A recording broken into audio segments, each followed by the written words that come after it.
Nadayon kuno kagahapong adlaw ang hearing sa kaso nga gipasaka sa majority sa mga barangay kapitan batok sa Liga ng mga Barangay National. Matod ni Kapitan Alvin Veneracion, gitambungan nila kini tungod wala maaprubahan ang ilahang hangyo nga i-reschedule. Since dili available ang si Judge Tampak sa request nga postponement, gipadayon ang hearing kagahapon ug naka-schedule na pud for another hearing on December 3.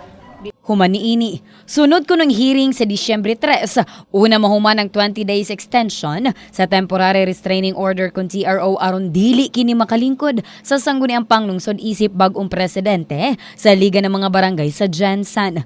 Naglaom na lamang kini nga human sa lugway sa TRO, wala na'y preliminary injunction nga mahitabo. Mao na ang prayer nato. Kaya mao lagi na ingon nako.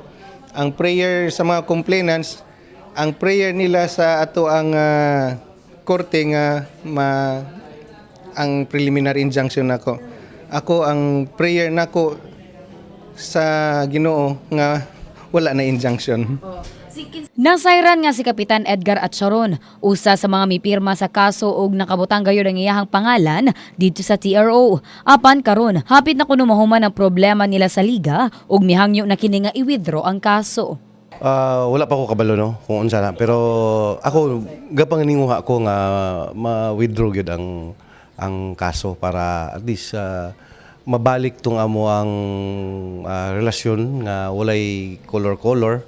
Si Kapitan Luciano Palma usab sa Barangay Conel, usa sa mga mipirma, misaad kini nga aduna na sila'y kasabutan og plano may kalabutan niini. So nanay proseso nga gisabutan. Di man gud madali kay nana sa korte. So hulato na lang nato ang desisyon sa korte, pero may plano nga ang pinaka-importante nga ma-arrange yun yung problema bilang pamilya sa liga. Sa pagkakaron, ana-ano kuno sa proseso ang paghapsay sa bangi sa grupo sa Liga ng mga Barangay ug ilahang gipaningkamutan nga mabalik sa dati ang ilahang grupo. Ang TRO nako maglast until December 5 or December 6.